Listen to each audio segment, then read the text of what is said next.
Hey everybody, thanks for joining me on my AMAP Friday. I'll wait a little bit, see if some people show up and see how it goes.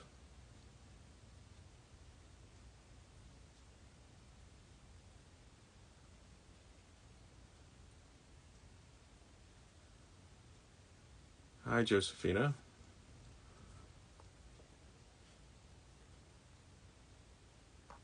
Everybody's starting to show up. I think that's Michelle. Michelle. Not sure who. Well, today, my AMAP. Well, the one question that came was, what happens when you change the gears, right, on the reformer, right? Now, again, hey, how are you, Alexandra?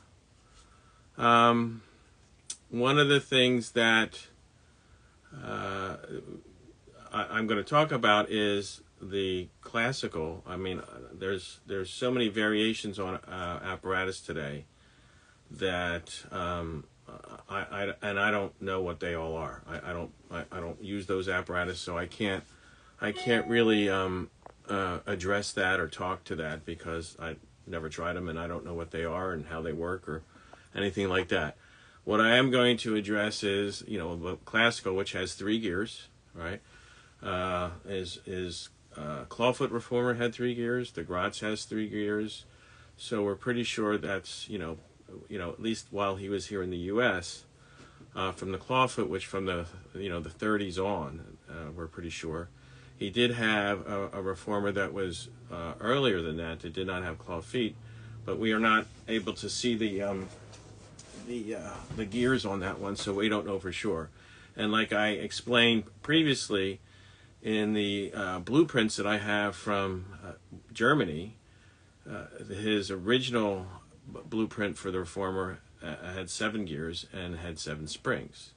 So he went down to 4 springs and 3 gears, which still gives you a 7, right? So there's something about that possibly.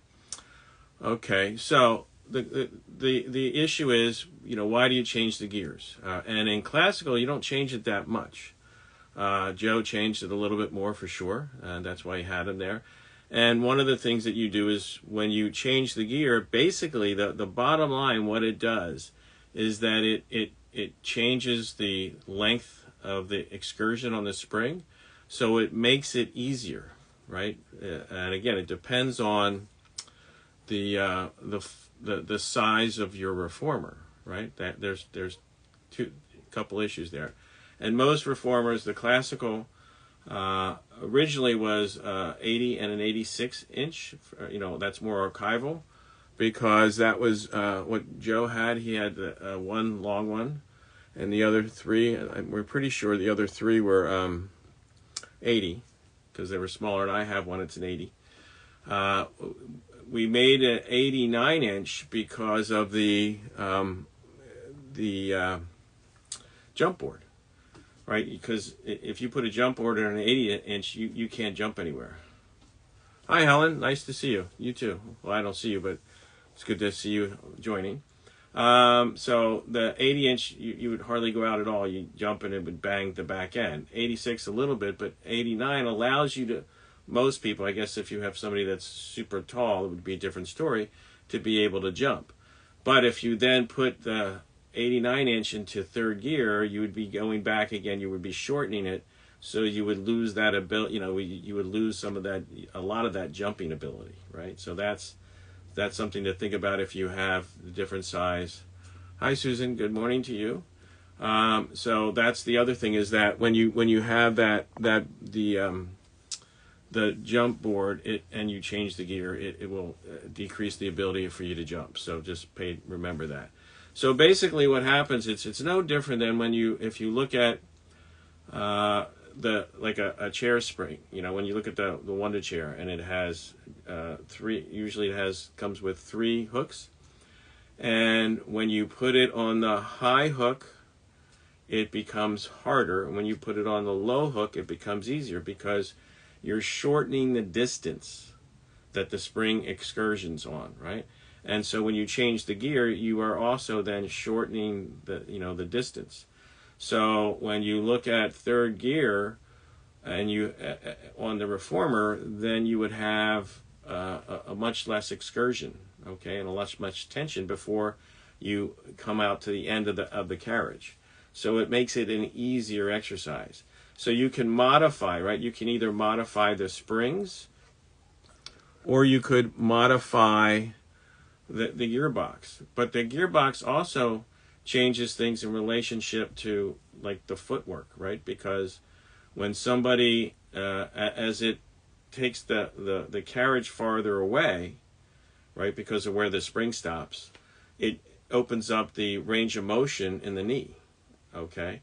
So if somebody has a bad knee or arthritic knee or a problem knee, lots of variations there, but you basically a problem in the knee.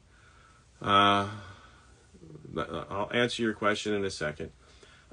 So basically, that what you have to see is that's what it's for. You're basically able to adjust for somebody's knee.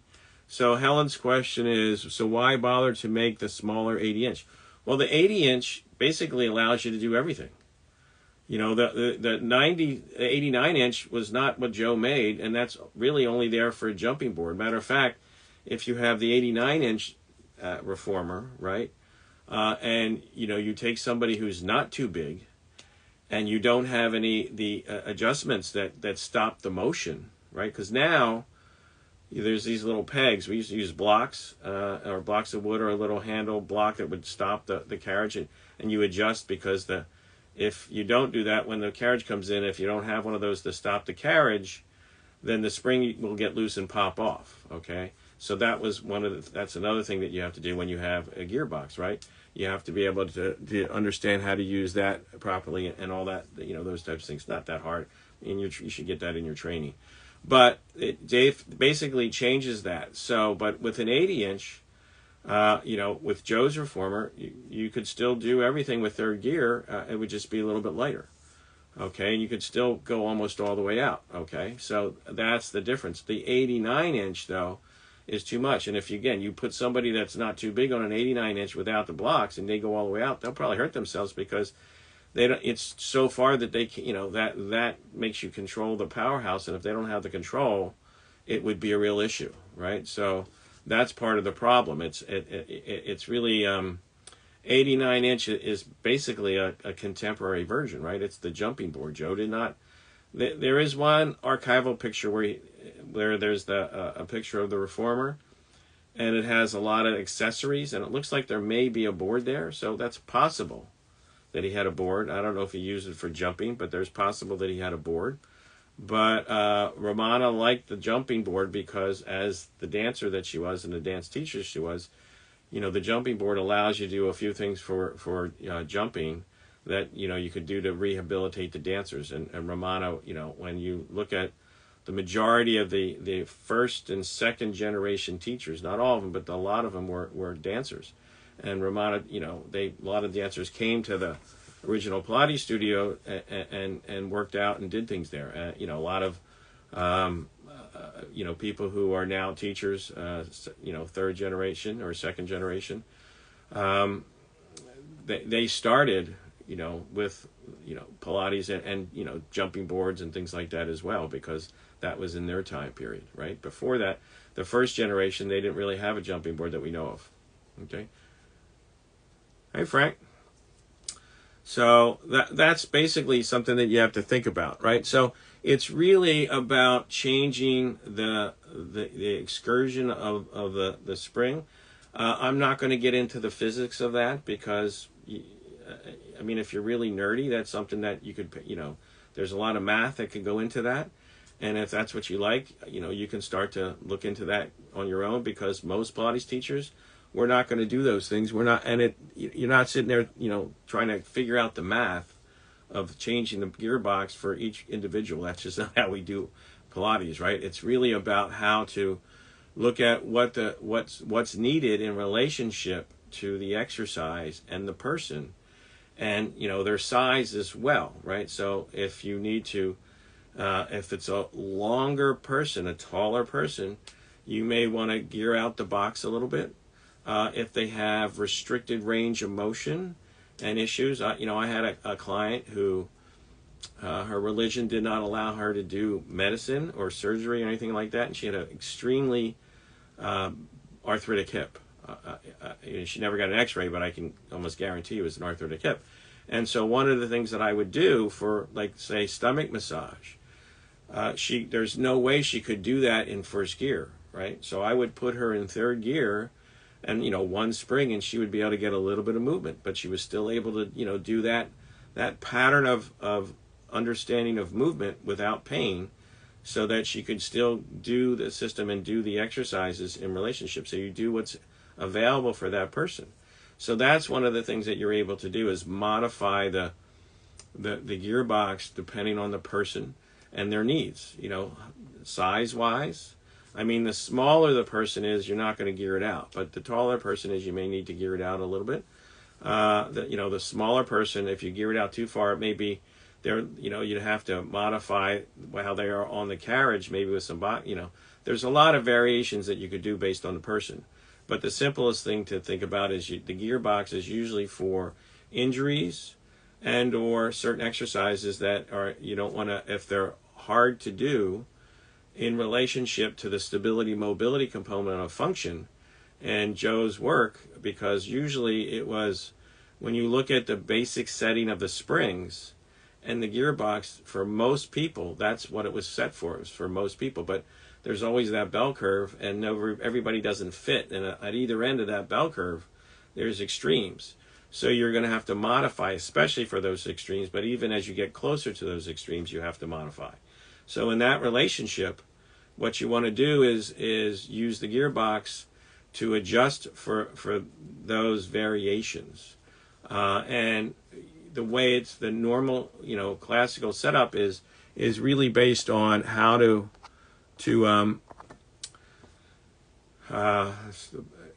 work with that individual client and give them what they need in relationship to the balance between stability and mobility for that pattern of movement, that particular exercise, and that exercise is one component of the developmental, organic learning process that we've all gone through.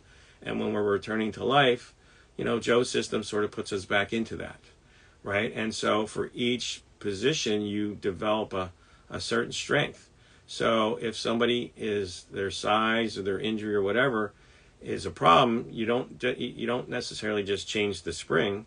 You can also change the gear and keep the spring, maybe, right? So you can still have, instead of going from 4 to 3 or 3 to 2 springs or 2 to 1 for an exercise, you can gear it out, and that makes the excursion, the end excursion is not as extreme in the sense of building the resistance, the tension, right? The kinetic energy. Because as that extension spring, we're talking about extension springs, and extension springs, the longer they excursion, the more resistance, kinetic energy that it facilitates, which allows you to then transfer that energy into the body in relationship to the stability mobility for function that person needs for that particular movement pattern that you're progressing in. And when we put all those patterns together, that's Joe's genius, is that there's very few things in life that we can't do when you have a good intermediate to advanced, reformer workout and a little bit of mat.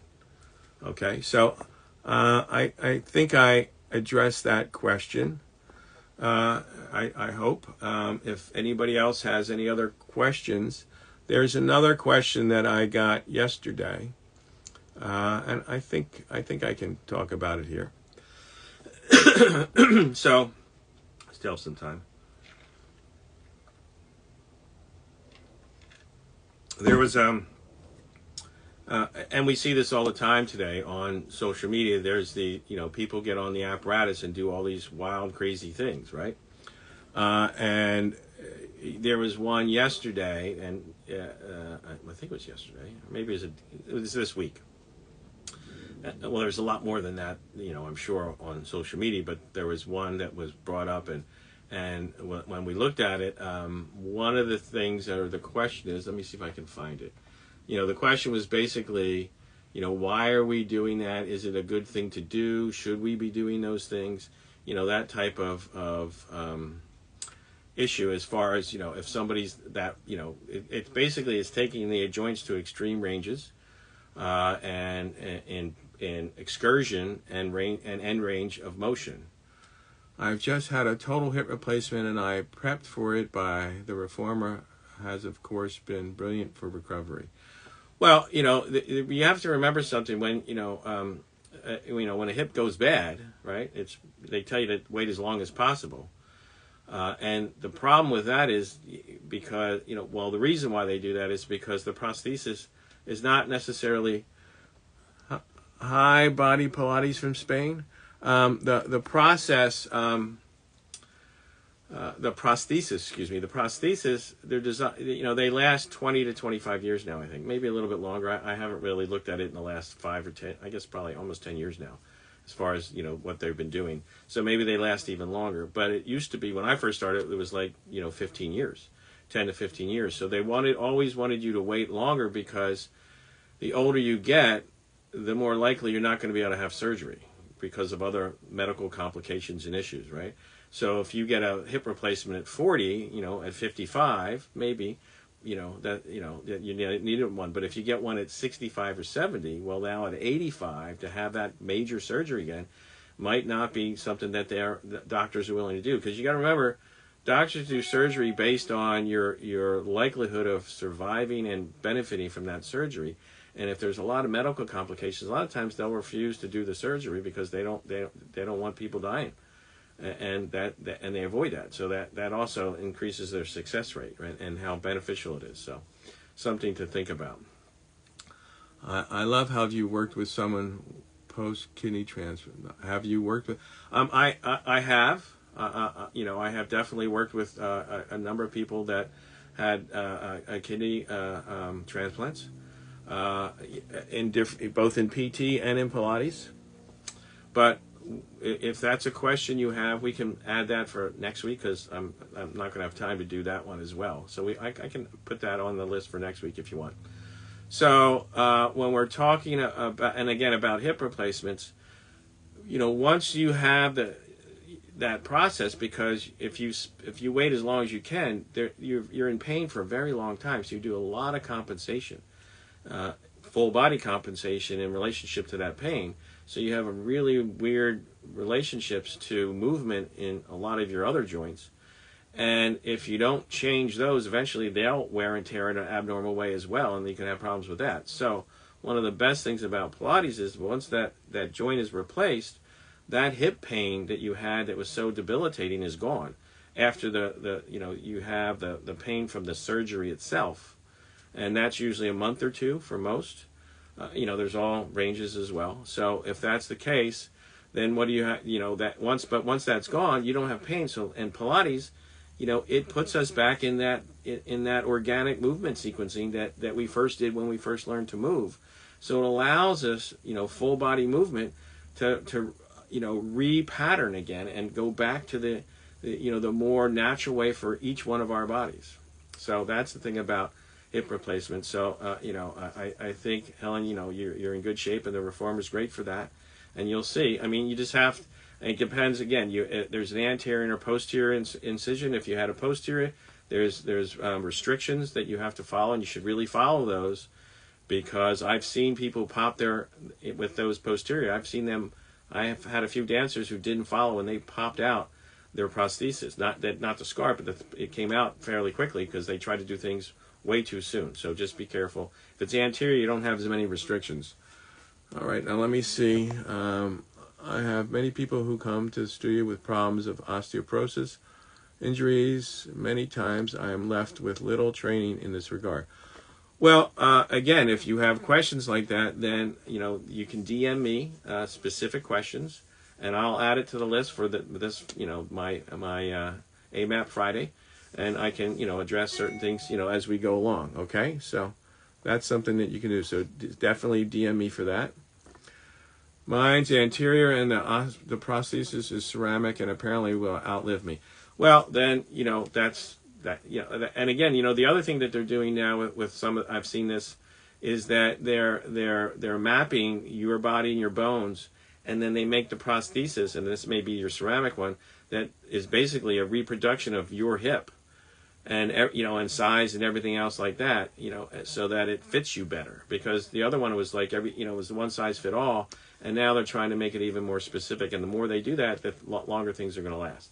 So things are getting better and better, and they're also now able to replace cartilage. I just was talking with somebody that I've known, a company managed for a Broadway show, one of the shows I was working on. And he had his knee cartilage replaced. It was experimental and all that, but he's doing so much better now. So, I mean, that's starting to happen as well. So we may not even need to have replacements, and, by the time our kids are grown up and needing that type of thing, they'll probably be getting cartilage replacements. Okay, so back to the issue at hand. When I'm looking at all these, and the question was, the range of motion, and is all this flexibility good? Because, the video is extreme range of abduction and flexion and all this stuff in the hip. And, something to think about. Hi, Angela. Something to think about is that you have to realize is that flexibility is needed in life. And when we're born, we have extreme flexibility. And when most people die, they have very little, right? So life doesn't make us flexible.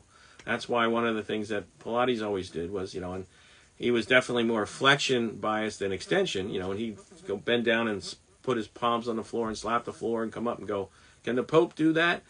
Things like that he would do, right? To show what kind of flexibility he had. And what his system does. And remember, Joe's flexibility was not based on really too much static stretching. It was mostly dynamic stretching, repetitive dynamic stretching with only a few repetitions, right? So it wasn't lots and lots and lots. So when you look at that, if you have too much flexibility without control, right, which means strength, right? And that's why Joe's system is so good, because it's a balance between that stability and mobility in all the different configurations that we need. I see it all, working almost 40 years with dancers and being a dancer. And when I first started, I saw flexibility. So I stretched. And then I started to have problems and get injuries because of, too much flexibility. And then I found Pilates and yoga, and I started to build the strength. And then I focused on the Pilates because, Pilates has that resistance. Yoga is just you and the floor and gravity, which is still very hard. We know mat's harder than reformer, but the reformer allows us to build that balance that, you don't always find when you just do the mat, right? So it allows you to, your body and your brain and the efferent, afferent, of the information from the environment that, happens in your nervous system to allow you to deal the best with your environment, right? And in relationship to movement and function.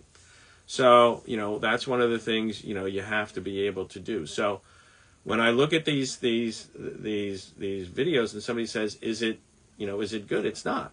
If you have that much flexibility and you don't have the strength to control it, you're highly likely to get injured. And again, you can do it. I can't tell, look at every famous dancer. They all have injuries. They've all had injuries if they've been dancing more than 10 or 20 years, right? And why is that? I mean, because no matter how good you are, you only need to mess up once when you're doing those extreme movements. And if you mess up once doing those extreme movements, it's very likely you're going to get injured. So and the other thing about the social media thing that I see that's a problem is that it's not just the flexibility. People, I want to do that. They see it on social media. They jump in and they try to do it, right? And even dance, I always say, how do Pilates teachers get injured? Because they get injured. I've been injured. How does that happen? It happens because your brain still knows how to do it, but your body is not conditioned to do it anymore, right? So because what happens? You start teaching and you spend all your time teaching, taking care of your clients, doing all this work, and you don't work out as much. And so, you don't do it as much. And now with social media, you see something, you're like, oh, I remember that. I'm going to do that tomorrow. And you jump on and you do it tomorrow. And I've had a number of people come to me with injuries because of that. So, that's the other side of that, or somebody that doesn't have a lot of training and their training didn't do all that stuff, and they're a Pilates teacher and they go, I can try it. I'm a Pilates teacher. I can do that. And they try to do it. And what happens? They have injuries. They have issues. So, these are the things. So, I mean, is it bad? Not necessarily. Is it something that I would, suggest everybody to do? I would say no, because when I see that, what's the question? The question you should always ask yourself is, what's the reason and what's the purpose of doing that in relationship to what you have to do in life? And a lot of what I see, I don't see any reason or purpose. All I see is somebody trying to get their 15 nanoseconds of fame because they're doing something wild and crazy. And, in dance, right, dancers do abnormal things. Dancing is bad for the body, right? It's not good for it at all. Some people have better bodies to do it than others, that's just how it is. But it's definitely not good. And like I said, find me a dancer, and a gymnast that's, got a long career that hasn't had some sort of major joint injury reconstruction or trauma, right? So a lot of these things happen. So if that's happening, what do we do? What do we have to do, right? So that's the issue. When we see all this stuff on social media, if you want to try it, to me, it's like at your own risk, right? Because, that's how you get injured and that's how you have problems. You are absolutely right. Pilates changed my life, and that is why I want to help more people. Yeah, well, Pilates has changed a lot of people's life. That's why a lot of Pilates teachers are teachers, I think, because, hi, Regina, that, they come in and what's happening is that it works. I've spent the last 30 years trying to, figure out why it works, looking at that and looking at Joe's science and the science of today. And, a lot of what he put out there and promoted for his system, the science, most of it backs it up that I've seen, I've read and things like, when I go start to look things up and, I do. And if you've taken some of my other workshops, you'll see that I provide that in my webinars and workshops. I provide references and some of the science and things like that back it up. Is it all, 100%? No, nothing is. There's no 100% of anything. There's no perfection in the world, right? But it's pretty close. And it's better than most of the things that were, what was happening during his time, and even until just fairly recently, that's the case. So there's a lot of stuff that's out there that is still being used, and I, there's been plenty of, neutral spines, perfect example. I mean, that was something that, a PT talked about it in a paper, and a Pilates, people started jumping on it, and then next thing you know, everybody's neutral spine, but the basic simple thing about neutral spine is if you exercise in neutral all the time, then your bone is not strong, right? Because why? How does the bone get strong? Besides vitamin D and sunshine and, the calcium and those types of things, there's the chemical aspect of that. But a large part of that is related to stress on the bone. So if you stay in neutral in your spine and you do not flex, extend, side bend, or rotate, right, you are going to have a weaker and weaker spine as time goes on, more and more so. So it needs compression, it needs tension, it needs all of those things. And in Pilates, it's very progressive. You're not going to take an 80-year-old woman with osteoporosis and have her start doing advanced workout. But you can take an 80-year-old woman with advanced osteoporosis and you can slowly start to incorporate exercise movements that are going to stress the bones gently, slowly over time to build strength in that bone again. So, a couple things. All right, so those are the two questions for this week. I've got to get going. So if you like this and you have other questions, you need to DM me. I will add them to the list, and I will, do what we need to do to answer those the best I can to answer those questions for you. All right, and it can be about exercise. It can be about business. I've run a Pilates studio for 30 some years. I had multiple studios at one point around the country and partnerships around the world. So I have a little bit of business understanding of Pilates studios. And exercises, injuries and problems and things like that. History not so much, because Elaine and I are doing something Elaine and I have a subscription series And we're doing the history questions on that, because that's something I have a passion for and she does. So we're going to be doing that kind of thing from if you want to get that information, you can join our subscription and it's on Elaine's website, or Elaine's page, or Instagram page. You can join there. Okay. So but if you have questions on some of the exercises or business or apparatus, things like that, I can try to answer them for you, like today's. Okay. All right, opening. Yes, the Olympics are opening. Thanks a lot. See you next week. All right, Helen. Yeah. So Olympics. I went to the '88 Olympics in Seoul. It's great. It's great experience. All right. So okay. So all right, everybody. So I will see you next week or anytime else. I should say I have class every Tuesday at 12:30. I do a Balanceology. It's not Pilates. It's a program I've put together to help people increase and strengthen their balance control. And then right after that at 1 o'clock, I have the resistor class, which is arm springs, leg springs. You don't need a resistor to do it.